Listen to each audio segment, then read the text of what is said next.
Hello and welcome to Florida Gators Live, episode 72, presented by FanDuel. And I'm joined, as always, by Max Bernstein. And Max, I just wish that we were podcasting under happier circumstances tonight. But unfortunately, we are not. I certainly know when we did the show last week, we were anticipating that, we'd be previewing some Sweet 16 action on tonight's show. Not the case. Unfortunately, as you all, I'm sure, know, Florida's run or hope for a run to repeat as national champions came to an end on Sunday in the round of 32, losing to Iowa in heartbreaking fashion by 1 point. They hit a three late in the final seconds, and then Florida has the ball with a chance to answer. Xavier Lee drives to the basket, kind of gets stuffed, and instead of throwing a shot up there, passes it out to Thomas Houck, and buzzer sounds, didn't even get a shot off. So Gators falls. We talked about this last week on the show. I don't think either of us necessarily was, particularly bullish on Florida's chances of repeating or of making a deep run. But, I don't think either of us really thought it was going to end in the first weekend. So, can only be so disappointed because, this is a program that won a national title last year, but certainly an extremely disappointing way for this team's run to end, especially just with the ceiling they kind of showed, over the last month and change. Kind of hoped maybe you could get a little bit more out of them than that. For sure. We talked about it last week when we previewed the round of 32 game, and we both mentioned that Iowa was the team we really didn't want to play in that spot, but we still were pretty confident in Florida getting past that point. We liked their chances. And I went, pretty in depth last week about Iowa's tempo, how they like to slow the game down, the type of game they like to play. And they really imposed that on the Gators. And Florida played to their tempo rather than Iowa playing to Florida's tempo. And I think that's ultimately what determined the game. Florida made that nice comeback down 12, but you press on the last possession and it doesn't really work out. And then on the last offensive possession, like you mentioned, you got to get a shot up there, even if it's not a great look, try and draw a foul, get to the line. Those refs were calling a lot. So I would, on both sides. So I think you could have definitely drawn a foul there. But yeah, overall, there's a lot of like nitpicky things, even on rebounds. Yeah, even on the boards. I don't think either of us thought that was possible, being even on the boards with Iowa in this game. And then, obviously Ruben Chinulu, unfortunately, was really just invisible in that game. MIA? Totally MIA. One shot, no points, one board, 4 fouls, barely played in the second half. And it was just a steep hill for Florida to overcome. But looking ahead now, obviously, while it may not be as interesting for Gator fans, but for general March Madness fans, there's still a lot of talent. Obviously, only one seed is out, but all the 2 seeds are still in. And pretty much most of the 3 seeds, I think, just outside of Gonzaga and it's Gonzaga and Virginia are both out. So looking on FanDuel, I looked earlier, Houston plus 110 to make the Final Four out of the South, Illinois plus 210, Nebraska plus 500, and Iowa plus 650. So looks like the winner of that Houston-Illinois game will have a good path. And I was excited to talk about those 2 teams hopefully on this show of how Florida would match up against those 2 very different but very talented teams. And I'm interested to see how that matchup goes between those 2 teams, because I think the winner of that game has a legit shot of like making it all the way and potentially winning a title, if not, making a national championship game. But obviously not the way Florida fans wanted to go, not the way we wanted it to go. But there's always next season, and I know there's rumblings right now about Todd Golden and North Carolina, potentially Kansas. But I'm, I'd say I feel good that he'll be sticking around. as of now. Obviously, there's no way to completely know that, but I think it's more than likely you see kind of a similar team. And if there's one more point I just want to make, if there's one good thing about losing this early, guys might want to come back. Yeah. So we might see some returnees. I think Thomas Houck is probably gone just based on his reaction and also his draft Yeah. stock. I think it is what it is at this point. But pretty much everybody else has some eligibility and I think would consider trying to come back for one more national title. Yeah, I agree with that. How stock is kind of at the point where it's about borderline, where like you could maybe see him convincing himself to come back. But I'm with you. I think any thoughts I had of that being a possibility were kind of erased watching the way he reacted. I mean, obviously, Chin was extremely emotional too, and it wasn't necessarily Chin's last game here, but I think Houck's reaction kind of gave it away there. So yeah, I would be very surprised if he's back. I mean, I think Condon, real decisions to be made there. I think Chinyalu, real decisions to be made there. Part of it on Florida's part, part of it might be on Florida's part. Like, how much are you willing to shell out to retain these guys? Because it's gonna cost a lot if they come back. If they're even open to that, it would cost a lot to get them to come back. I mean, I think Boogie we'll see, but I would expect there to be some new pieces in the backcourt probably next year. So yeah, it'll be interesting. And I mean, on the Todd Golden stuff. So yeah, I mean, Hubert Davis is officially out at North Carolina. There's rumblings that Bill Self will also be out at Kansas, but nothing solid there yet. I will say the early reporting does seem to be, and I'm not saying it like this to say that otherwise, Todd would for sure even leave. But the way I've seen it kind of reported is it doesn't seem like Todd is necessarily at the top of their list. Probably because his buyout with Florida is significant. If he were to leave for any other college job prior to April 16th, that's $16 million that school would owe Florida, which is a lot to pay for, especially for North Carolina. They're honoring the terms of Davis's contract. So they're paying him out. They have to pay Golden's buyout and then presumably make him the highest paid coach in college basketball. So I think that's probably unlikely to happen. I'd say I agree. I won't say I feel great about Golden coming back next year because I think the whole NBA cycle still has to play out. And that's kind of where I'm getting at with my take on Golden and other college jobs. I mean, obviously, if North Carolina and Kansas were to open, yeah, you got to kind of pay attention to that. But like, frankly, and I'm curious if you agree with this, I've kind of always assumed Todd Golden would go to the NBA probably at some point in the next 3 to 5 years. And if that's the end goal, I'm not sure it makes a lot of sense to take an intermediate. Like, why would go to North Carolina if your goal is to jump the next time you get a good NBA offer? So that's kind of where I stand. Like, I don't think Todd's going to necessarily be at Florida for 20 years. But I don't particularly worry about another college program poaching him away at this moment in time. Yeah, I mean the similar. It's funny. It all kind of loops together because Billy Donovan's name's been thrown around at UNC, Yeah. and it'd be pretty funny if. And there's also a scenario here. I've seen people mentioning it. I don't really know how likely this is, but if John Shire were to make an NBA jump as well, Mm-hmm. I mean, imagine a cycle where North Carolina, Kansas, and Duke are all open jobs. I mean, that would be pretty. I mean, outside of Kentucky, you've got Kentucky, and then it's like, what other job do you really want to open? Yeah. Those are like the big ones. But yeah, I mean, TJ Otzelberger is a name I've heard a lot for North Carolina, and a 4 million buyout instead of a 16 million buyout.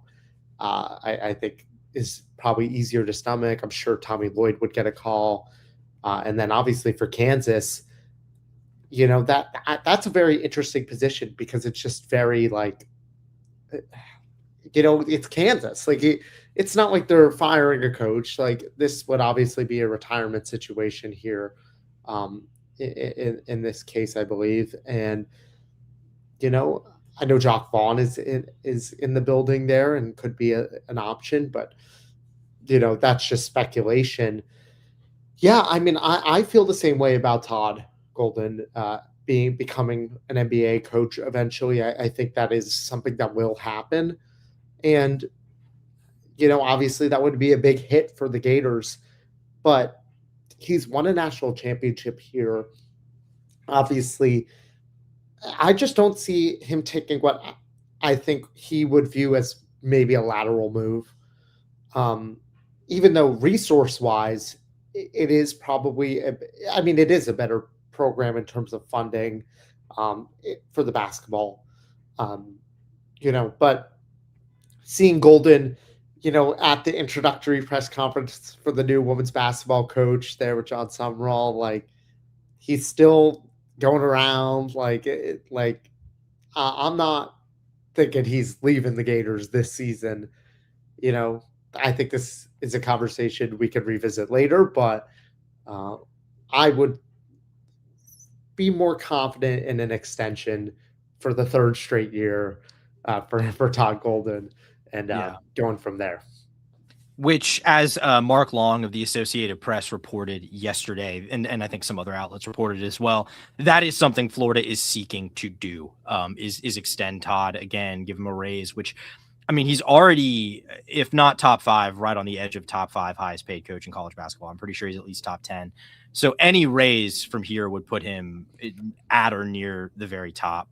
And I think Florida's willing to pay that. I mean, can Florida match North Carolina in terms of NIL resources? Maybe not.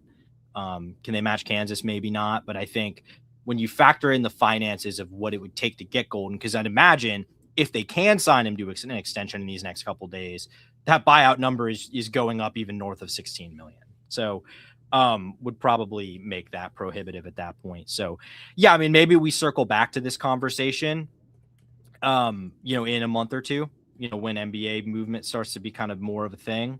But I think for now, yeah, I agree. I don't really worry about it. I know Neil Blackman of Saturday Down South reported that Golden, is very happy with personal and family life in Gainesville, and that he wouldn't uproot things unless it was a place that gave you a chance to do something he couldn't do where he's currently at. Which, I mean, he's won a national title at Florida, so I don't know how much of a boost that gives you. So yeah, not something that I majorly worry about, but it will be interesting to see, because I think an off season of change, potentially massive change, potentially minor change, but an off season of probably pretty significant change ahead for the Gators basketball team. So I think that's the one silver lining here that I'm taking, is I am excited to see, learning from the ups and downs of this year, what Todd is able to put together for next year's roster, assuming he's the one still around putting it together.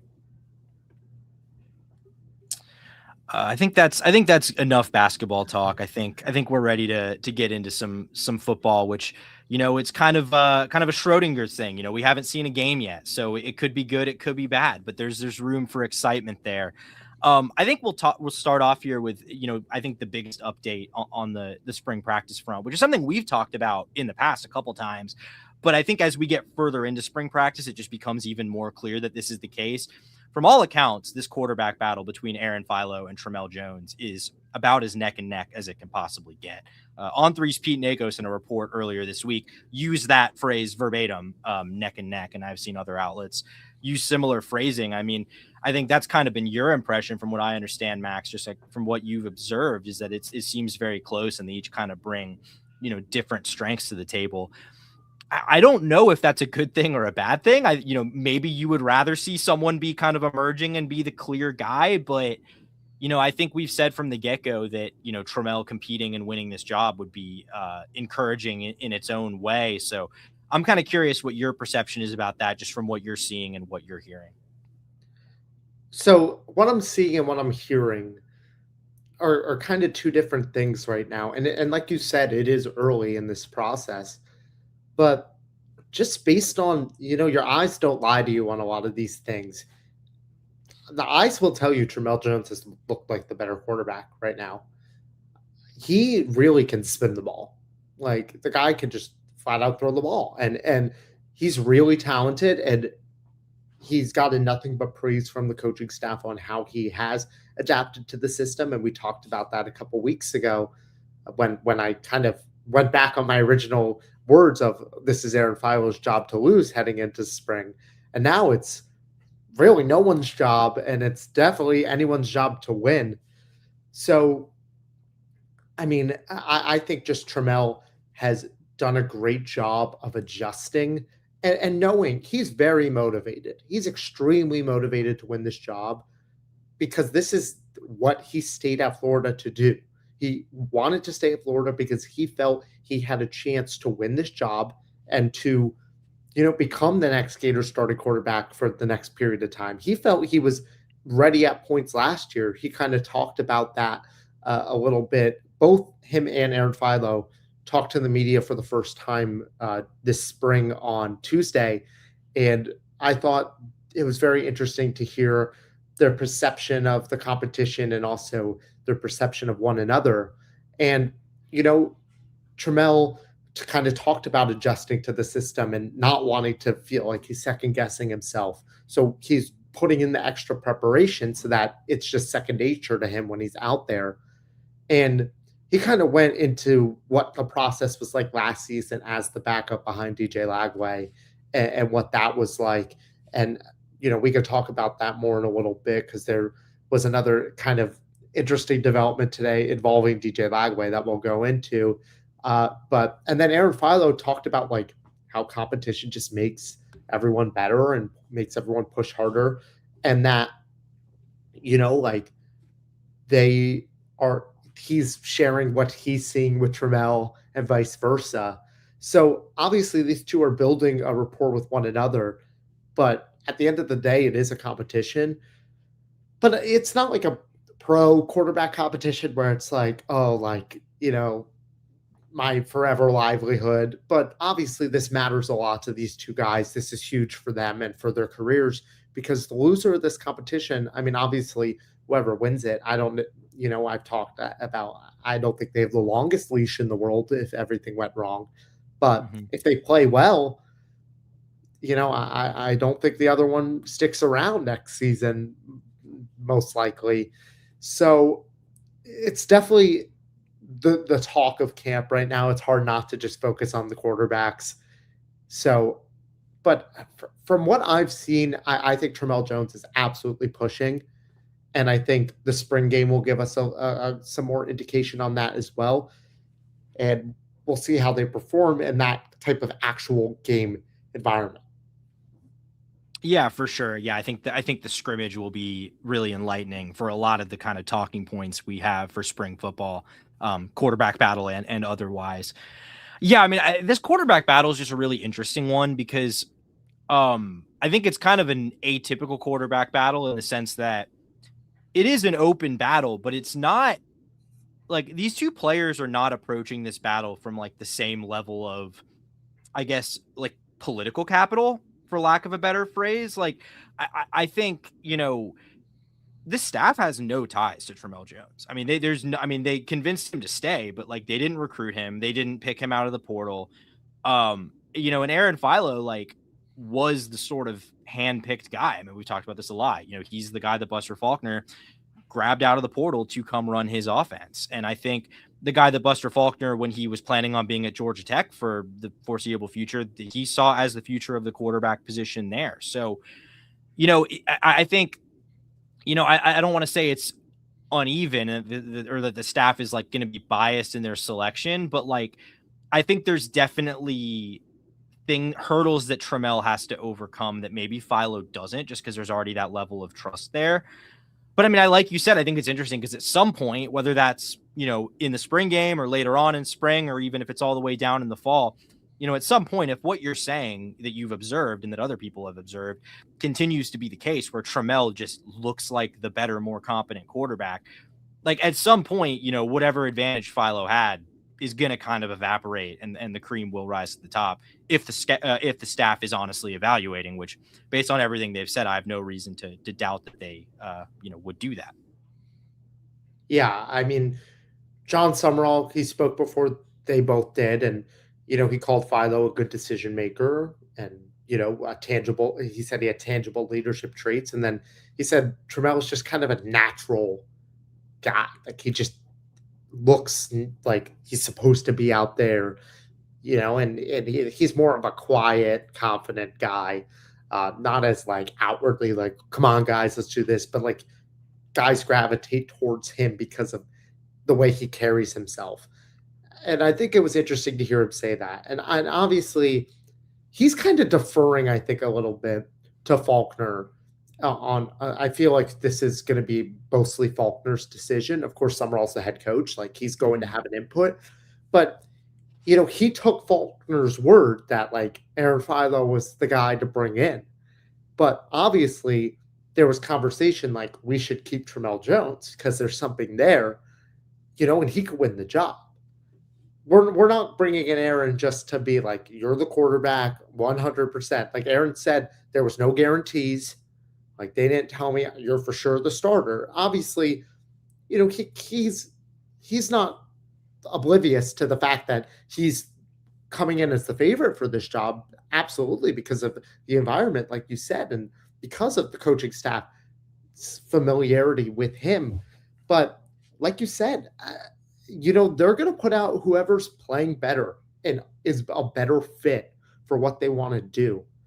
And if that's Tramel Jones, then that says a lot about Tramel Jones's talent and how much he pushed himself. And if it's Aaron Philo, that says he's done enough to come in here, understand what he has to do, and manage this offense. And, I think my concern would be if Tramel won the job and had a bad game, would they hook him? And what? Like, Yeah. It's a tough spot to be in when you're not sure. I wish we had seen more of both of these guys coming into the season because then you could kind of evaluate what they've done in the past. And I know that's not everything, but I felt like there was plenty of opportunities last year where we could have seen more of Tramel Jones. Yeah. So like after the third or fourth interception in the LSU game. Yeah. I think there was some stubbornness there to not, just trot the guy out there. But I'm interested also. I mean, of course, it's happened once under John Summerall where a third string guy just happened to come in. I mean, I don't think Will Griffin is totally out of this conversation, but I think it's very unlikely just because I feel like there's a lot he still has to clean up. If he starts running with the twos, though, at any point, then it's like outside of an injury, you're like, okay. But I don't really envision that happening. Mm-hmm. So this is really a coin flip. I mean, just being in the building, if someone knew or had any actual indication of who was going to start, I feel like there would be more of a sense of that. But it is March 25th right now, right? The opening game for UF, we've got a while, right? So it's going to be until then. We're really not going to know who the starting quarterback is until, they maybe a week before they take the field on September 5th.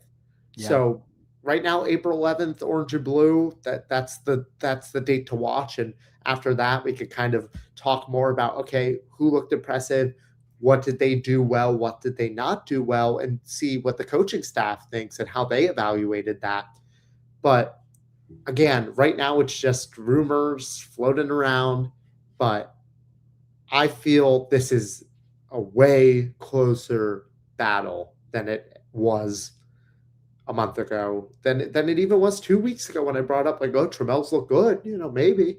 Like this is dead even. Yeah, and I'm kind of with you. I didn't always feel this way, but I'm inclined to now believe this is probably a battle that's going to go, maybe right up until like game week of that week 1 game. I doubt we'll get certainly any clarity on that at the end of spring practice. I mean, I kind of also agree with what you're saying about how short will the leash be. I mean, I would honestly be inclined to say that I think it'll probably be pretty short, relatively short. I mean, just because of what you said, like there is no real proof of concept for either of these guys to point to and lean back on and go like, hey, like this is what I'm capable of. I'm having an off night. Like we don't know that. And I don't know if the staff knows that either. So I think there's a good chance you'll see both of them unless one of them, obviously takes the job and really runs with it. I mean, I think I'm glad you brought up Will Griffin because it kind of, goes along with something I wanted to point out, which I've seen a lot of people, seeing videos of Will Griffin and being like, I think this might be the guy, or like, this looks like the guy. And that's what I do wonder about the Tramel thing. Cause like, there's a lot more to it, obviously, than like looking the part, than, being built out well for a true freshman and throwing a pretty ball. Like there's more to it than that goes into running a system in the SEC. And I do wonder with Trammell if maybe there's an element of that we aren't seeing, that could maybe be separating them further, at least potentially, than kind of what we would know right now. But I mean, based on what they're saying, that doesn't really sound like that's how they feel, unless they're, playing their cards close to the vest there, which, John Summerall doesn't really strike me as a playing your cards close to the vest kind of guy. He's kind of a get it all out there. Like he doesn't really he doesn't really hide things. He seems pretty transparent in that regard. We've talked about that before. So yeah, I mean, I think it's really interesting to see how this continues to progress. Obviously, I think Saturday scrimmage will be really enlightening. I think the spring game will be really enlightening. But yeah, ultimately, I wouldn't really expect that either of those are going to bring us an answer as far as who's starting that Florida Atlantic game. For sure. And I think, we've talked about what this offense is going to look like, and that's what it kind of all comes down to. What do they want to emphasize offensively, and the philosophy of that? Because, Trammell does offer you more of a dual threat build. And then you've got Philo, who's more of kind of like your managing, like understanding the concepts guy. Griffin could, Will Griffin could sling it. Yeah. He really can. Like you said, there's been some spots where you're like, wow, this kid can throw the ball. And I have no doubt that the line of succession here leads to Will Griffin if he keeps playing like how he's playing at some point in the future. But, and if Will Griffin, finds a way to make this a 3-horse race, he's been called a wild stallion before. He could win a horse race. I mean, he's got plenty of talent, and he showed when you're going against two other guys that don't really have that much tape to kind of look at, like, yeah, so Aaron Philo set Georgia State passing records. Well, Will Griffin set Florida State passing records. And so, okay, like, they could both throw the ball. And we could see Trammell Jones could throw the ball. So I like you said, right now it's just mostly speculation.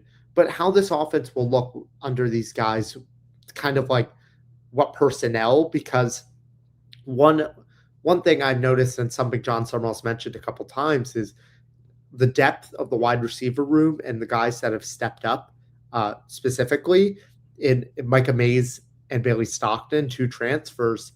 And Trammell Jones talked about how Micah Mays just has this ability to just go up and get the ball. He's just like becoming very reliable. And obviously Bailey Stockton has this built up rapport with Aaron Philo from their time at Georgia Tech. And, I feel like they have a lot of comfortability with one another. So, this quarterback battle trickles down to the rest of the roster, because based on who the quarterback is, that might determine, okay, what receivers do we want to use in different packages? Obviously, Mays and Stockton are 2 guys that have, stepped above the competition a little bit and have shown, okay, like, these guys will be playing and will be regular factors. But I'm sure if Philo won the job, they would probably want Bailey Stockton out there more at first to kind of make him more comfortable. It could go down to tight end. You've got a tight end in Amir Jackson who has familiarity with Trammell Jones, a tight end in Luke Hartbring that has familiarity with Aaron Philo. So a lot of this offense and how it looks and the personnel, especially in the beginning of the season, I think will be dependent on who wins this quarterback battle. So when we've gone through these position battles offensively, that's a wrinkle that is now starting to kind of, unwrap itself a little bit more, and could have major implications on just the beginning of the season and going forward for the Gators offensively. Yeah, I think that's an excellent point. And kind of something I hadn't even really thought a ton about. But yeah, that's a really good point, because like you said, when we went through our receiver position previews, I think I kind of posed like, who do you think is the most likely sort of guy to emerge as the number 4? And we both agreed that it was probably Bailey Stockton. I think a decent amount of what was informing that was at the time that we were both fairly confident that Aaron Philo is going to be the starter. I mean, I would say like that's still my betting, my betting pick. Like, to address Rob's comment here, like, please stop with the Trammell starter talk. Philo will be the starter. Book it. But with this O-line, we'll see TJ by week 3. I mean, that may be Rob, but like, I think we both probably still feel like Philo is the front runner, but just based on everything we're seeing, hearing, just being reported, it really sounds like this is an even quarterback battle. But going back to the receivers, like, I think Micah Mays maybe a guy that we underrated when we were talking about the receiver room a little bit, or just like didn't necessarily give enough credit to it in terms of the role that he could see this year. I mean, a pretty experienced guy, solid production. And it seems like they've really talked him up a lot, for a guy. Obviously they've talked up Bailey Stockton too, but Buster Faulkner has that prior relationship. For a guy in Micah Mays who kind of just stepped in, it seems like he's made a really fast impression. So, and I mean, when you look at the receiver room, I think, obviously Dallas not participating right now, but the feedback on Vernell Brown and on Eric Singleton has been really good in terms of the way the coaching staff's talked about them. So I think you feel good about that starting level, and who knows who's going to kind of emerge there, like behind them. Like you said, it's probably going to be largely dependent on who wins the job, but I think either way, Florida's got some interesting options there. Yeah, Micah Mays, I think a lot of that is his attitude coming in. He apparently, just from what I've heard, and then small things and just small conversations that have been had with him by others around me. Great guy to talk to, really positive attitude, very, very nice guy, like just coming in ready to work. And that's the type of guy they want around here, just like ready to put it all out there. And he's going to do that. So I think that's won him a lot of favor. And, kind of what we were talking about, like, Edward here says, if Florida's freshman quarterback stepped in, I wouldn't be surprised. Like, there's an avenue for Will Griffin. And I think that's kind of the wild card right now in this whole thing when we're talking about Trammell versus Philo. Griffin cashes in as I'm ready to be quarterback in the bank, and it's like, all right, we got a triple threat now. So it's really just a fascinating battle altogether. And one more point, Gator Swag 247 says, in order for us to win games this year, we'll be in Ball's hands and the QB1 will play smart ball. I mean, that's kind of what they've emphasized a couple times of, we want the quarterback to make right decisions and not turn the ball over, because that was a huge issue last year, was the turnovers. And that's what sunk this offense. So we've spoken multiple times, like Jaden Ball is the guy, right? Like, we know that he's going to be relied on a lot. And I know going forward, they want to throw the ball more, but especially early in the season when you're not that sure about the quarterback, definitely relying on a sure thing at running back, because that's as sure of a thing you could get. Jaden Ball is as consistent as a running back as you could want at this level. Yeah, I totally. I mean, I think between that and if you get smart quarterback play and you have receivers that are playmakers, can get open and make plays with the ball in their hands, I think you could really see the makings of a good and just fundamentally sound offense, which even at the best moments of the offense during the Billy Napier tenure, it was rarely like fundamentally sound, I would say. So that would certainly be nice. Let's just keep it real. Dallas Wilson will run this receiver room. I mean, maybe, probably. I mean, I think Vernell might. I still kind of think I'd say Vernell probably gets the most targets. I'd say Dallas probably has the most like impact plays, like the most memorable plays in the passing game, just because I think of the kind of downfield weapon he is. But I wouldn't discount Singleton or Bailey Stockton or Micah Mays for that matter. Like, I mean, I think Dallas Wilson is definitely the most like, the guy that you could most see becoming like that next elite college football receiver. But I think there's a lot of pieces. Health permitting. Health permitting, always. of course. Yeah, health permitting, of course. Just working through some of these other comments.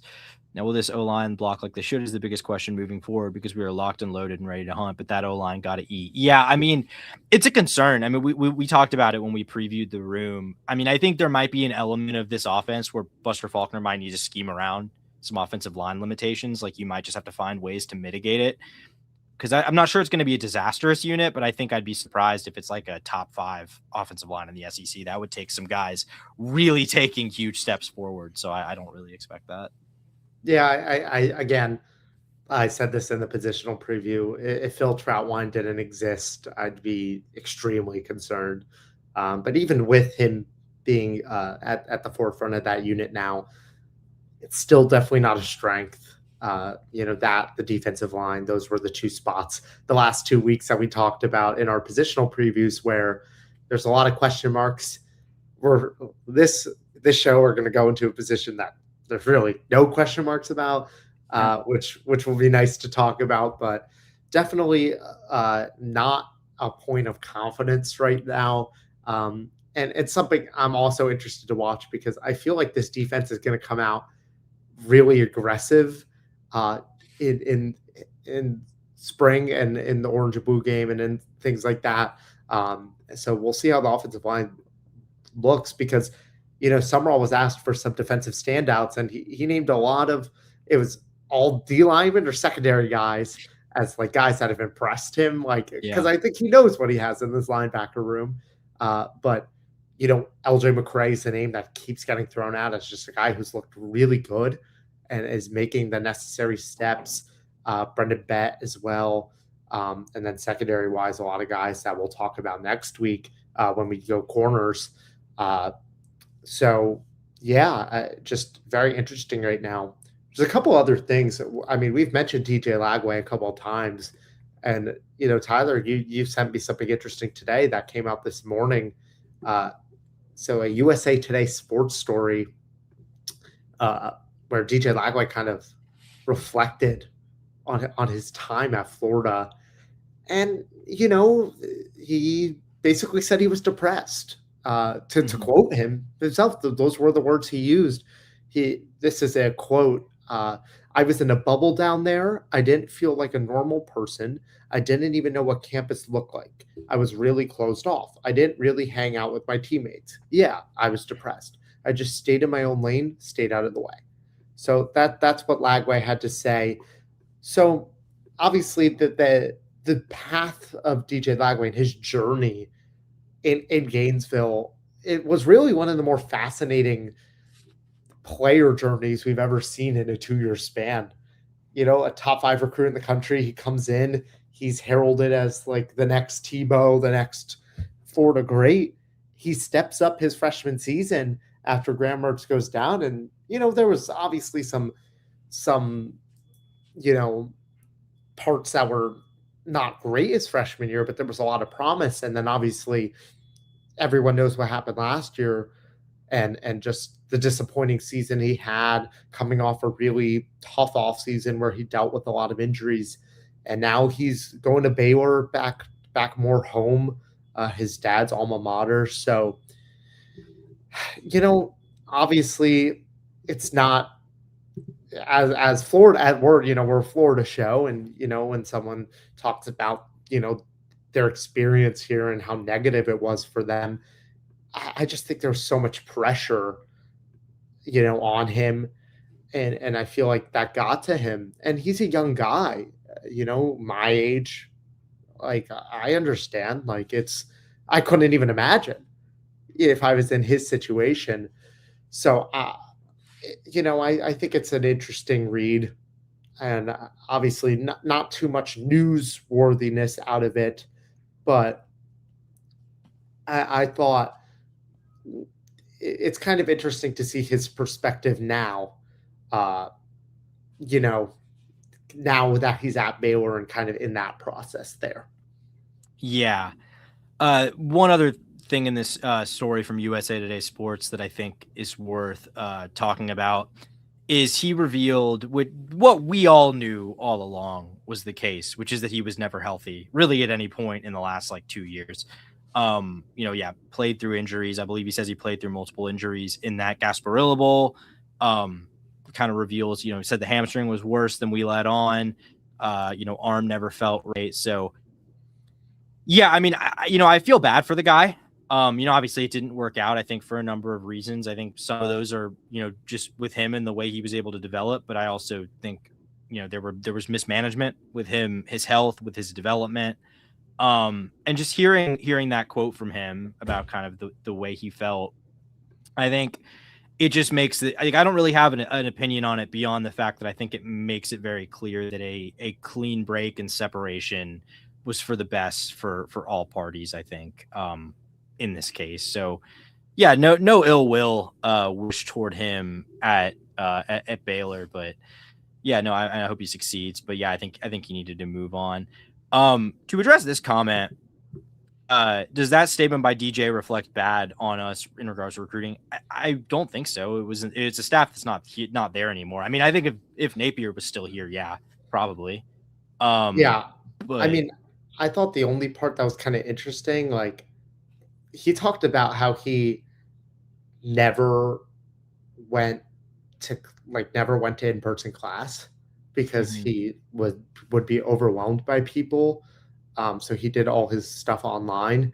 And I think that's interesting because in the article they talk about like Tim Tebow went to class, like was in person, Joakim Noah, Olivier Ryu. I had a class with him. He walks in, everybody looks at him. It's hard not to see that guy and be like, okay, we know who that is. But I like you said, I don't think that really goes into the recruiting. I think that was a personal choice for him and understanding the situation of, okay, I don't really want to be ambushed every time I get into class, which understood. I don't really know if that's something that translates to a lot of other athletes, but he had this hype around him, and it's unfortunate that that's how it went for him. But, if Billy Napier was still around here, obviously I think this would be a pretty bad piece, and I think we'd be going a lot more into this and talking about this. But I think this program is in a completely different spot than it was when Billy Napier got fired 6 months and change ago. Yeah, 100%. And I mean, at all levels, I mean, the strength and conditioning staff has changed. Just everything, I think, most elements that I think you could probably say were responsible for how just that all played out. It's more of a Napier thing, IMO, but if Lagway balls out of Baylor, it'll be a bad look for us. I mean, it'll be a bad look for the previous staff, no doubt. I mean, I think to an extent, Rob, like, even though I think we're realistic about the way Lagway had his limitations, we all kind of knew that, right? Like, we all kind of knew this is a guy that's probably more talented than Billy Napier and that offensive staff were able to get out of him. So I wouldn't really be surprised by it in that sense. I mean, I kind of expect he'll be pretty solid, honestly. I don't know if I think he's going to be like elite, but I think he'll probably be okay. I mean, does it reflect bad on the new staff that they didn't want push to keep him around? I mean, you could argue that. I think I would just say that I think it would be kind of revisionist history because, speaking for myself, I was kind of ready for Florida to move on at the time. So in their shoes, I probably would have made the same decision that they did to not push hard to keep Lagway around. So, but I mean, yeah, if he goes out and wins the Heisman next year, is that, an unfortunate turn of events for Florida? I mean, yeah, absolutely it would be. But I think this staff pretty clearly wanted to go in a different direction from day one. He's going to go into a scheme at Baylor that's very pass heavy. Sorry, Robinson threw the ball more than any other quarterback in college football this year, I believe. So he's going to be slinging it. I expect plenty of touchdowns and plenty of turnovers. And that's just what that system is. I think for the decision for UF, I think also it came down to funds at the end of the day. It's no secret that DJ Lagway was a very lucrative player for NIL purposes, and the staff just felt that could be better reallocated, I believe. And I don't disagree with that. So it's just an interesting development, and like we mentioned, I hope he does great at Baylor. I mean, a very polite guy who was always very polite when we were covering the team and during tough times, and would still come out with a brave face and talk to us after games. And you could tell he was upset with himself, upset with how everything was going around him. I just hope for his sake he kind of looked around him and saw that there was probably some people around him that were not doing things in his best interest at the end of the day in terms of his development and his process. And I hope he's found a better situation for him to, be around people that want him to be as great as he can be, because there's plenty of talent there. We know that. We've seen him make some unbelievable plays during his time at UF. So, we wish him the best, but I don't think it's a negative reflection on the Gators going forward, no matter what his journey looks like. I think this is kind of an interesting point. Like, Rob, you kind of mentioned this, and saying you'd feel better about the QB situation if Philo beat out a healthy Lagway. I don't think Philo comes here if Lagway's here. I think the presumption would be that, if DJ Lagway was sticking around, yes, he would probably have to compete, but it would probably be with Tramel Jones, based on the relationship that those guys had. It's such an interesting thing, because Lagway, from all indication, was not forced out, but was told, if you're staying, there's going to be a competition, and there's no guarantee, and you're probably not going to get paid as much, and that's what it is. So I just think, yes, there's uncertainty around the quarterback position to tie this all up, but was DJ Lagway the answer under this staff that didn't recruit him and also didn't choose to keep him like they chose to keep Tramel Jones? Probably not. Yeah, and I would also just add to that, Rob, that this is a zero-sum game. Like, these decisions don't happen in a vacuum. So would you feel better about the quarterback room if Lagway was here competing with Philo? Yeah, sure, absolutely. But in turn, because Lagway would still have commanded a decent payday, you're probably feeling even more concerned about the offensive line or the defensive line or the defensive back room. Like that money had to come from somewhere. Like, that wasn't, if it was, I think the staff in a perfect world probably would have loved to be like, yeah, DJ, stick around, compete for the job, see if you can win it. I'm not sure DJ wanted to do that. And I think DJ, just with his talent and his recruiting pedigree, would have commanded enough money that you can't really justify doing that unless you really believe that he's the answer. But yeah, I think that's kind of good on our spring practice updates. We really appreciate all of you who are here watching live, commenting in the chat, joining the conversation. We really appreciate that, but we also appreciate all of you who are watching or listening after the fact. And if the video version of this is not your thing, if an audio podcast is more your speed, we're also on all your favorite audio platforms. You can download us at Apple, Amazon, Google, Spotify. We're on all of those. So catch Florida Gators live on your favorite audio platform. And if you're looking for more content beyond just our show, you can also check out the VOCFB Twitter account. That's at the VOCFB. Starting a lot of conversations with fans. We want to hear from you. We're kind of, expanding our posting, I guess you could say, on X, formerly Twitter. So make sure you give us a follow there if you want to continue the conversation. We also got some other news on the football front. We got some pro day to talk about. Should be very exciting. Are you going to be there, Max? I will be there. I'm extremely excited. Part of my reasoning of being like, wow, I'm really excited to work spring football this season was I was hoping I'd get to experience pro day as an NFL draft guy, and that's my number one thing. In addition to the 9 guys who performed at the Combine, you've got some other names, Michael Caraway Jr., Damian George Jr., you've also got Brian Taylor Jr. and Rocco Underwood, all going to be at Pro Day, expected to be at Pro Day working out for numerous NFL scouts tomorrow. So I will be posting some updates on my X account, which is right here, MaxBernstein23. A little shout out.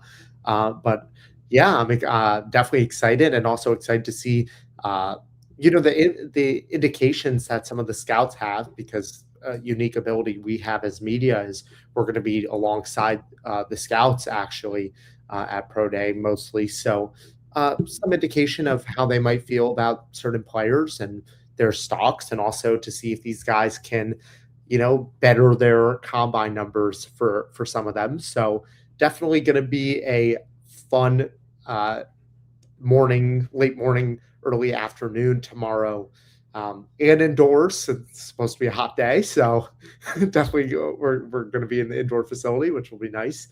But yeah, I'm also interested in the coaching presence at Pro Day, because obviously none of these guys were under this current staff.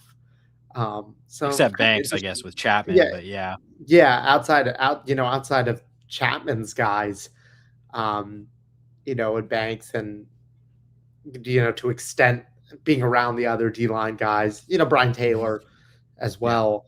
Um, what kind of, I'm sure John Summerall will probably be in attendance. This just seems like the type of thing he would probably show face to, which I think would be a nice gesture. So I'll have some updates on that next week, and also on socials. So definitely check that out. And yeah, exciting, very excited. yeah. You'll have to follow Max to get all the news on that one. I mean, I'm interested to see, just because I think none of these guys right now are getting like an absurd amount of draft attention or hype. But guys typically perform better at their pro day than they do at the combine. So I'm curious to see like a guy like J Mike, who already kind of turned some heads at the combine, and that's kind of something we talked about. We thought he could be kind of a guy that could do that. I'm curious if he can make further impression, because I think he's another guy that we both feel could have a better pro career than he did, at least final college season, in which he was kind of held back by a lackluster offense and inconsistent quarterback play. So I'm curious to see how he does. Obviously, yeah, like you said, we'll see some guys who didn't get combine invites. So yeah, curious to see how that goes. Interesting draft. Like a lot of guys who have a chance to get drafted. None other than maybe Jake Slaughter, that I'm like pretty confident, and I guess Caleb Banks, that I'm pretty confident will be like for sure going in the first 2 days. Um, I would but say I would say Devin Moore. I'm pretty yeah, confident on Devin Moore. I I think just the think, only wild card is how they feel about his health. But if the health stuff, if they feel good about it, then I agree. That's probably going to happen. yeah, the indicators I have is everything's looked really clean as of right now, which is great for Mm-hmm. him. Great guy, great character, and really stepped up this past season. I thought he was really an unsung hero for the Gators this past year. There was times where it was really just him and Bryce Thornton just holding down the fort in the secondary, and just a bunch of kids out there basically. So, you just kind of have to go with the flow. And yeah, I'm interested, like you said, J Mike. I think George Gums, he had that insane vertical jump at the combine. I'm interested to see if he could better 41 inches, which was a pretty crazy mark. And also in terms of measurements, because players like Tyreek Sapp, whose arms measured kind of small at the combine, it seems this year, based on the indications from other pro days, is the combine measurements might have been a little short on some of these guys that are actually maybe a little bit bigger. And obviously, teams really value the length, relative athletic score, things like that. There's some teams that won't take a player if they're not above a certain threshold, like the Bears. So, very interesting to see. And then obviously on-field workouts. Who shines? I don't know how they do long snapping workouts at a pro day. I'm very, because they're not at the combine. So I'm interested to see Yeah. Rocco, go out there and snap the ball long, I guess. Yeah. So You'll have to report back on that. yeah, how I don't know if they measure how long he can snap Yeah, the I think, is it ball. just an eye test thing? Is it like these snaps look really good, man? Like these are pretty snaps. Like, is that how they? Like, I I don't mean, I know. guess you're kind of basing most of that off tape, I would Yeah. guess, and also like special teams reps. Like, obviously, they're not gonna like go put out a special teams unit at pro day. Be like, go be the gunner. Like, I Yeah. don't think that's Yeah. really, I think that's an individual workouts thing, but I don't think a team's really going to use an individual workout on a long snapper. So No, probably not. it will be that I'm curious about, and I'll report back on that next week. But yeah, very, very, very exciting. Absolutely is. I think with that, we can go ahead and get into our positional preview this week, which is, of course, the linebacker room. I think this is one we've both been excited for because I don't think it's a maybe outside of running back, but I would say maybe even more than running back just because it's more proven. Like I'd say this is the position group I have the least questions about on the field. I think if these guys at the top end are healthy, I think you've got a really good group here. Obviously, headlined by Miles Graham, legacy guy, has played a lot as a young player here, was a big retention. And then also Jaden Robinson, who I think has been one of the biggest unsung heroes of this defense the last 2 years. I'm not sure he's gotten the credit for the impact he's been able to have. And like another guy in Aaron Childs, who's sort of the same deal as Miles Graham, has just seen a lot of action as a young player and has been pretty solid throughout. And I think, we'll get into the depth in a second, but I think when you talk about those three guys as your top end linebackers, I mean, I think all of them could be among the best linebackers in the SEC this season. Yeah, I think this conversation obviously has to start with Miles Graham. Yeah. He is really the leader of this defense and one of the major leaders of this team as a whole. His maturity for, he's going into his junior year, true junior. So he's my age exactly. This guy just walks in a room and you're like, wow, this guy gets it. He knows. He just knows how to carry himself. He was one of those guys they really trotted out there last year after the coaching change to speak to the media as just kind of like a very consistent voice for the team to us. And he really did a great job stepping up there. And obviously on the field, he stepped up last season and really just showed out. I thought he was really probably the best defensive player on this team last season, all things considered. And I expect that again this season just because he just puts in so much work. He's been dealing with, a minor injury at the beginning here of camp, nothing too serious, but he's still very involved in the process and helping out with everybody. So, he's not the type of guy who's just going to go and be like, oh, I'm hurt, I'm not going to do anything. He's out there. Greg Gasparotto, the linebacker coach, talked about how he has the respect of the linebacker room and just guys gravitate towards him. He's earned the respect. First guy in the building. And everything comes very naturally to him. I think being a second generation guy, being, loving Gainesville, loving being a UF player, he really, if you look at the projected NIL and the numbers that were floated around for him, for how much it took to keep him here, he could have commanded a lot more on the portal. Oh, yeah. I think he would have been a really hot name on the portal. And for him, that didn't matter. Like, it's not about that. It's about staying at Florida and continuing that legacy and wearing Graham on the back of his jersey and being in the heart of this defense. And there was also some positional parts that, Gasparotto kind of went into on, talking about his pass rush and also his pass drops, because he's really a great run defender. And I thought he made improvements as a pass coverage guy last season. He wasn't super utilized as a pass rusher just because of his value in the run game. But I think schematically, this is going to be a more aggressive scheme in the front seven, especially if they're playing a lot of nickel. So, I wouldn't be surprised to see him rack up a couple sacks this season off blitzes because that's the kind of player he is. He just can find open space and just make a play happen.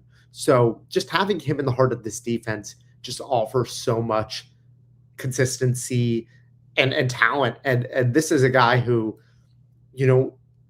even if he puts together a great season this year, which I think he will, I think he'd probably stay around one more year, graduate, play his 4 years, go pro after that. And I think this is a professional this is a guy I think will absolutely thrive this season and going forward in his career. Yeah, I think he's a candidate to come back again even if he's really good. It just also just a function of the position he plays. It's not like a necessarily a primo draft position, but yeah, I mean, I think he still had a couple sacks last year, had a pair of sacks, had 4 pass breakups, so had some impact in non-rushing plays. But yeah, I mean, like you said, really great run defender, pace the team in tackles was 76. I mean, I think obviously very excited to have him back, but I think a big part of the reason I am, in addition to just what he's shown, is just who's going to be coaching him. When you look at John Summerall and Brad White, like a couple guys that have a really good track record coaching linebackers, that's kind of what they do. So I think, with Florida's most talented, most proven room, I'll say, being the group that the head coach and defensive coordinator, like, kind of specialize in and have worked with a lot previously in their careers. So it's a pretty big boon. And that's part of the reason I think I'm so high on this group. But yeah, I mean, it isn't just Myles Graham. I mean, like, yeah, Jaden Robinson up there in team tackles too, 51, had 2 sacks of his own, 3 pass breakups. So he was an impactful player kind of in rotation, played a little bit more, due to injuries than maybe we thought he would. But, he was a really impactful player, as was Aaron Childs, who had 52 sacks of his own. Didn't quite do as much in the pass rushing or pass defense. But I mean, I think these are 3 really good players. How they use them, how they rotate them in and out. I think we'll see how that kind of all looks. But I think you've got a lot of options there because of how good all 3 of them are. Yeah, I mean, I felt like there was an expectation last season that Grayson Howard would be more of a factor, and obviously injuries diminished that. And then based on how these guys were playing, he just kind of became a non-factor because we weren't going to split up this group. Jaden Robinson really impressed me last season as a guy who stepped up. And Gasparotto said that as well. Like he might play in the box, he might play Sam backer as well. He understands pass coverage really well, and getting more comfortable in the system, understanding when, like, where you want them to line up. And like you said, John Summerall, Brad White, I mean, who knows how to play linebacker better than 2 guys that played linebacker? Yeah. Right? On that level. And we're productive linebackers as well. So, these are guys that understand, and Greg Gasparotto being a former defensive coordinator as well, like, there's a lot of experience coaching wise and on the field. And Aaron Childs, Gasparotto said, he's really impressed in the weight room, especially, at 240 pounds. He pound for pound, he's one of the stronger guys on the team. He's very physical. He's like, he understands why he wants to play football, like what it means to him. His effort level has not been in question. So these 3 guys, they all offer very interesting archetypes. You've got Graham really is just that centerpiece. And then these 2 to kind of, they can play Sam and Will, kind of disguise coverages a little bit better as well. Utilize them in different packages also. But they're going to want those 3 guys out there together as much as possible, barring injury. And I mean, there's a little bit of depth that I'm excited about. Maybe not a ton of depth, and I think the reason for that is because of the confidence in these 3 guys. But we could go into that depth a little bit more now if you want to, because I'm also kind of interested in a couple of the guys behind these guys.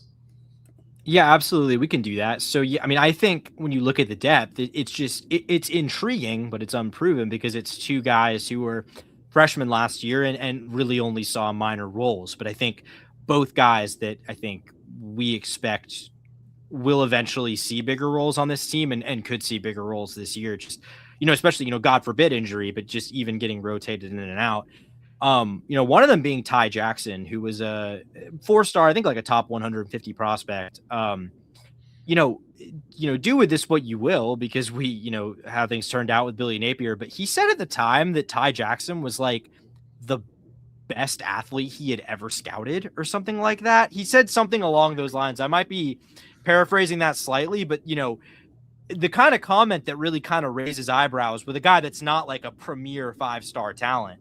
Or I think he said it was the best film he had ever watched. That's what he said. He said Ty Jackson had the best film he had ever watched. Obviously didn't translate to a big role last year as a true freshman, but I'd say he's one I'm excited to see, how much he plays and how he handles that. Greg Gasparotto had very positive things to say about him. He said the sky's the limit for him, because of his athleticism and his strength. So, actually seeing if he could put it all together at linebacker, but because of his movement skill and his strength, that gives him a leg up. But now it's the processing, understanding the scheme, and obviously there's been an adjustment. So, he kind of has to relearn some things. But because of his athleticism, that obviously makes him at worst a core special teamer, which he played plenty of special teams last season. That was his main role. And then you've got Miles Johnson as well.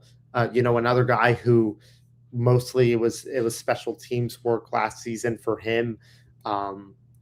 Another sophomore guy in his second year here at school.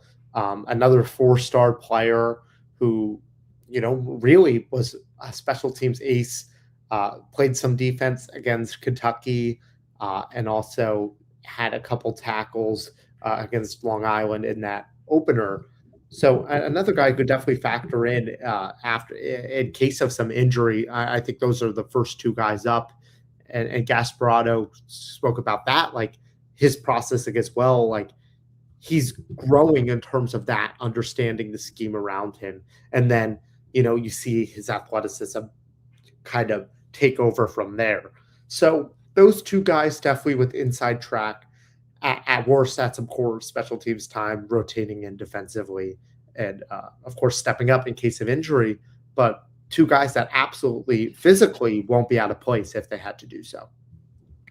Yeah, no, 100%. And I mean, like you just said, I mean, hopefully guys that we're not relying on for like major key reps, but you need depth. And so, yeah, I mean, maybe I'm a little conflicted in saying this is the position group I feel the best about, because I think at the top level, I definitely do. I do think the depth could become a problem just because there isn't really any experience, like any depth with much experience to speak of. But with that being said, like I think the depth are guys that, yeah, you expect are going to continue to take steps forward. Yeah, I mean, I think this group has the potential to be the strongest unit on the team. I think you've got multiple potential all SEC, if things go really well, multiple potential all SEC candidates in this linebacker room. And, on a defense that frankly has a lot of question marks. I mean, we talked about some of them last week when we did the defensive line. We certainly will talk about some more next week when we get into the secondary.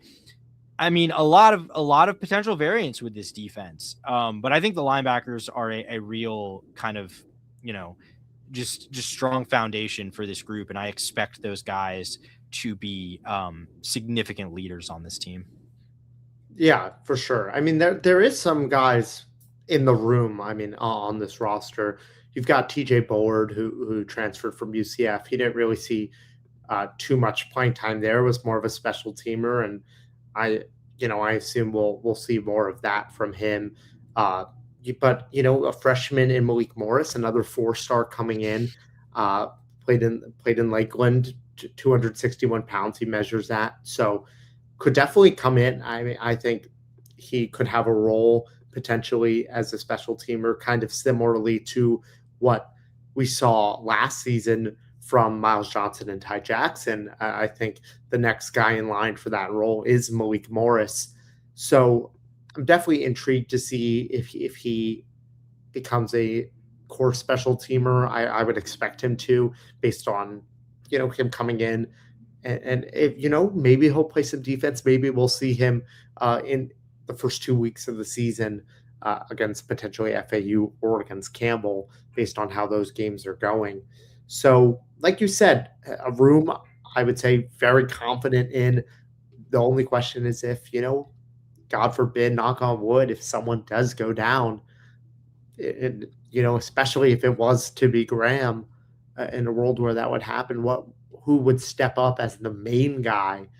But injuries, you can't predict injuries and you can't anticipate them, perfectly. So you've got to just go in with the mindset that everyone's going to be there. And if this group is fully healthy, I think this is absolutely the strength of this defense, for sure. Because, you know, outside of a couple guys, Jaden Woods, Bryce Thornton, Miles Graham, is the guy, right? He's the face of this defense going forward. Mm-hmm. So very, very intrigued on just how schematically they're going to kind of mess around with this group a little bit and disguise looks.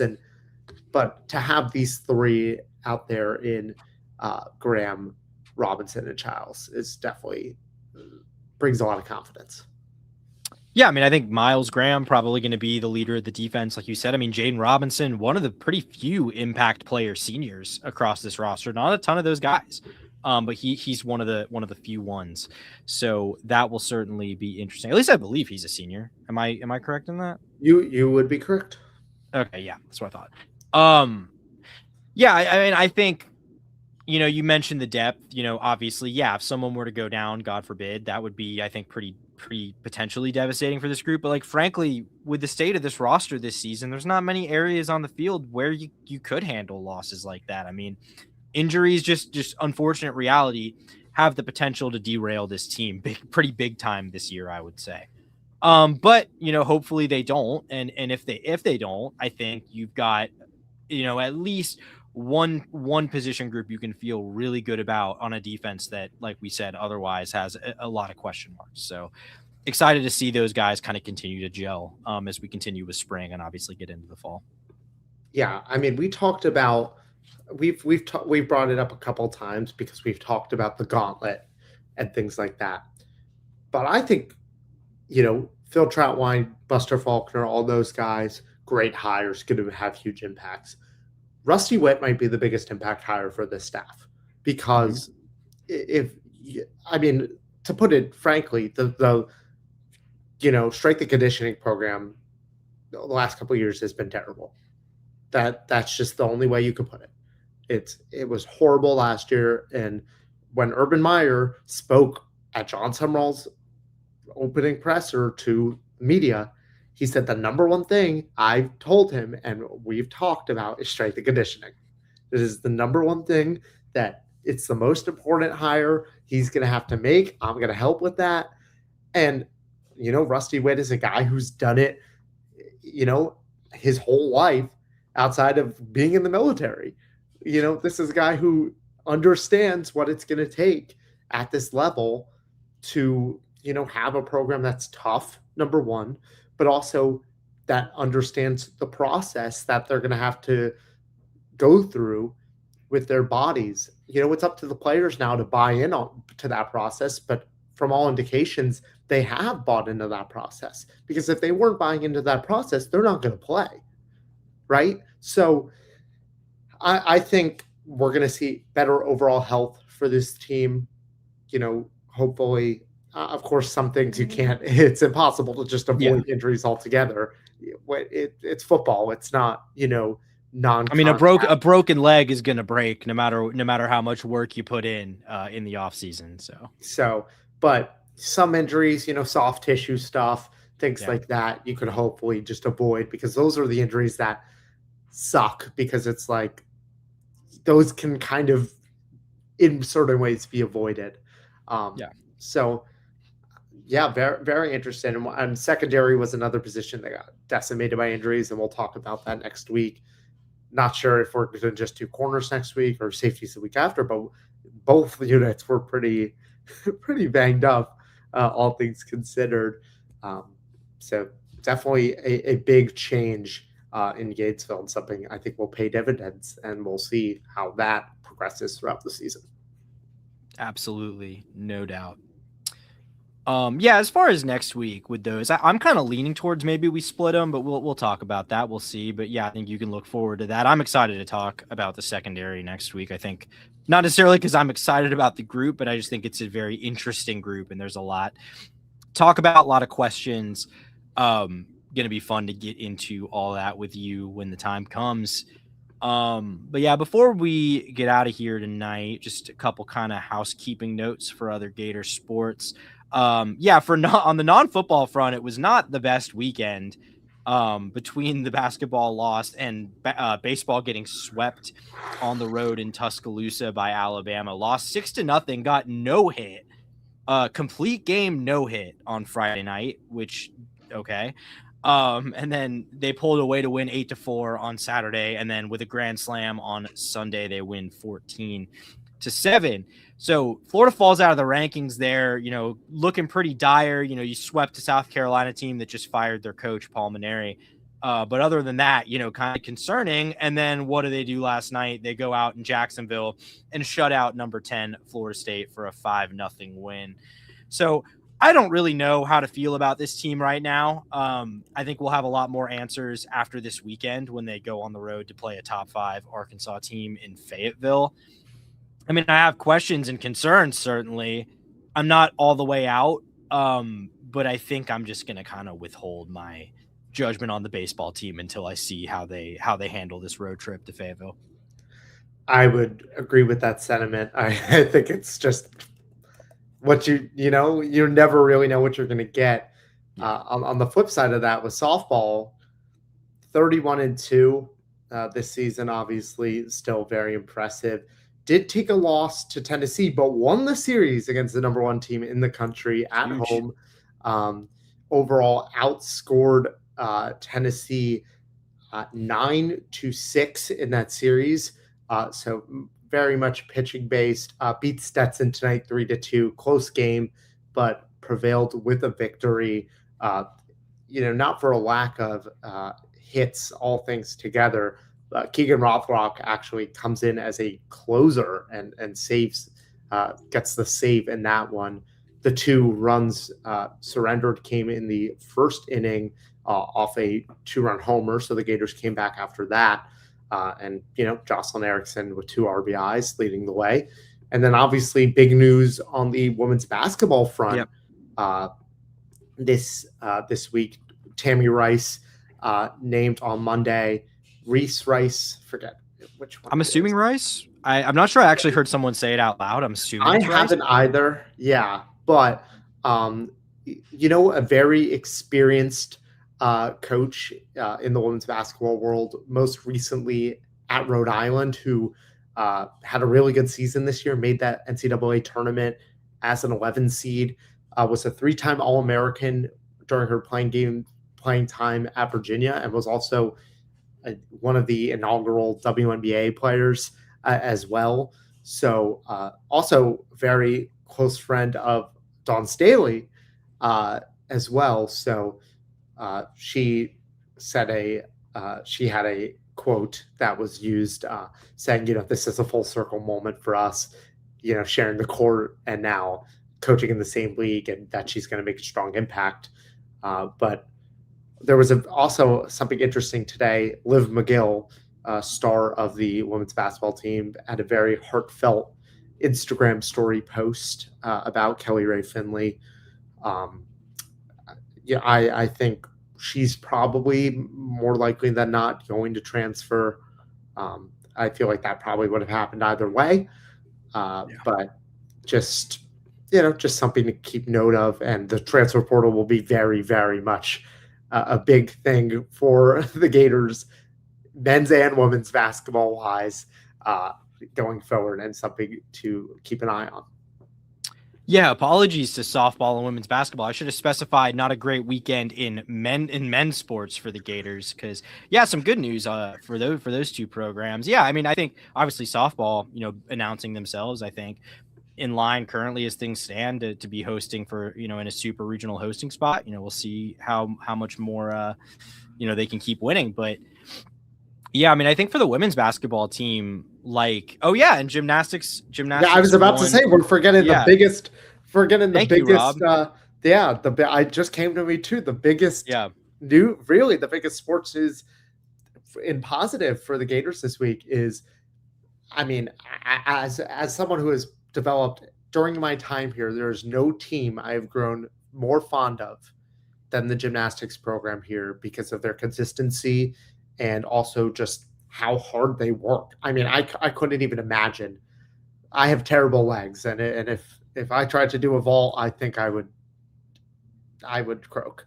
So what they could do, they put together a 49-8 on their fourth rotation on the uneven bars, where they've been the best team in the country this season, barely beating Oklahoma, who was unbeaten and beat the Gators in Gainesville on Valentine's Day or Valentine's Day weekend this year. So just a massive SEC championship victory.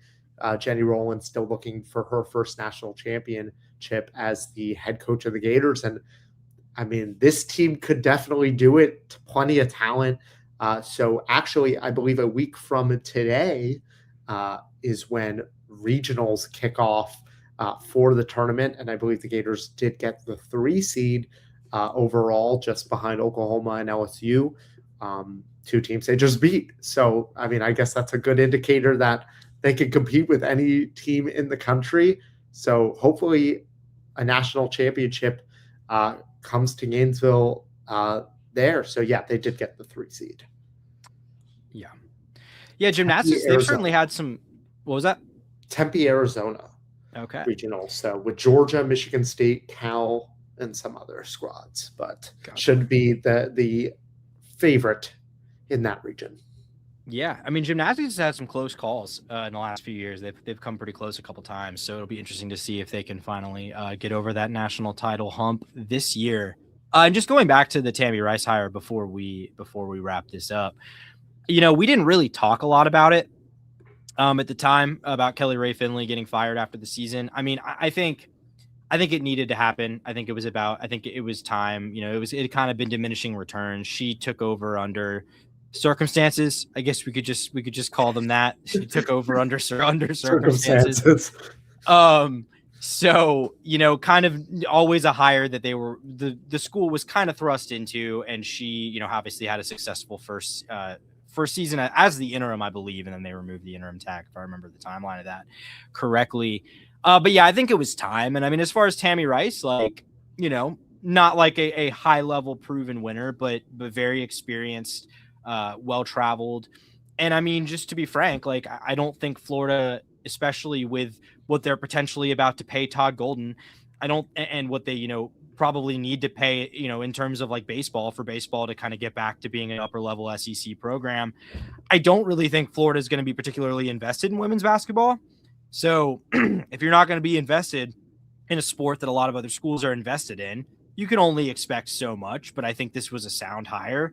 I don't expect Florida to compete for national championships in women's basketball, but I think if she can get this, to be a team that's fairly consistently competing for spots in the NCAA tournament, that would be really impressive, because that's not really a place this program has been in for a pretty long time. Yeah, I think a good sign, because obviously, there was the report from the Gainesville Sun recently that Florida spent the least on women's basketball of any SEC school in 2024. Yeah. But, Rice had UF had to pay, $900,000 to buy her out of her contract at Rhode Island that ran through 2035. So, or if they're going to have to negotiate that. But obviously they're, banking on her being the long-term option here if they're willing to pay that buyout.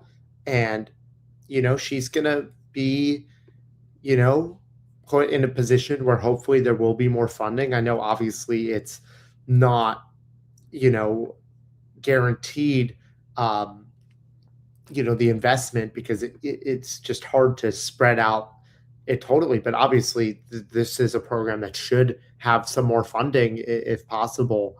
So hopefully going forward, a more competitive women's basketball team, because, there's no reason this team based on, they're in Gainesville. They have the facilities, they have, the infrastructure, and now they seemingly have a coach, uh, and I best wishes to Kelly Ray Finley. Again, a very, polite person. And the few times I interacted with her, someone that built a great relationship with her players, and it just didn't work out. And that's just the business. That's just how it is. So yeah, hopefully better days for the women's basketball program in the next coming years. Yep, absolutely. A lot of news on the non-football front, a lot of news on the football front. Still an exciting time. Would be more exciting if Florida had a basketball game tomorrow night in the Sweet 16, but unfortunately they do not. And we move on and we turn our attention ahead to, obviously the rest of spring practice, and what baseball and softball and the rest in gymnastics are going to do here in the next few weeks and months. But obviously next week we'll be back. Should be around the same. Should be back for the same time, Wednesday at 7 p.m. Next week we're gonna have plenty to talk about. Like we said, we're gonna get into the cornerback preview. We'll also have the scrimmage to talk about. So I'm sure we'll have some kind of tidbits and insights, and just some things we've heard. So that will be a lot of fun to get into. But we really look forward to doing all that. We appreciate all of you who have been here for this almost hour and a half show tonight, all of you in the chat and just otherwise watching. We really appreciate it. Please remember to like, comment, and subscribe. Follow us, on YouTube or on Spotify, Apple, Amazon, like we said, wherever you get your podcasts. Just once again, thank you guys for tuning in. We'll see you next time, and go Gators.